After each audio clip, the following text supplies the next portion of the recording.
Nous sommes extrêmement déçus par l'escalade du conflit provoqué par le Rwanda récemment. Ceci constitue une violation directe des obligations contractées dans le cadre des accords de Washington. C'est la raison pour laquelle les États-Unis ont pris une mesure sans précédent un peu plus tôt ce mois-ci.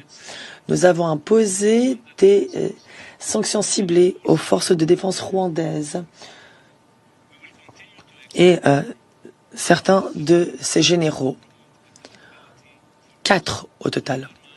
Nous ferons tout pour que ceux qui sapent la paix assument les responsabilités de manière concrète. Nous appelons aujourd'hui au retrait immédiat des forces rwandaises du territoire de la République démocratique du Congo.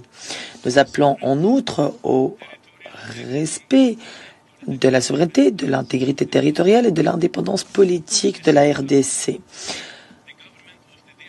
Dans le même temps, le gouvernement de la RDC s'est engagé à neutraliser immédiatement les FDLR.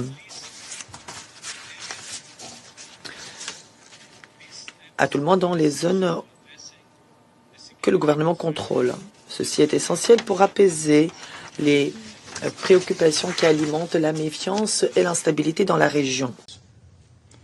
Permettez-moi également, au nom de mon gouvernement, d'adresser mes condoléances les plus sincères à la France, aux Nations Unies, à la grande famille humanitaire ainsi qu'aux familles biologiques de 4 personnes fauchées dans l'incident du 11 mars 2026.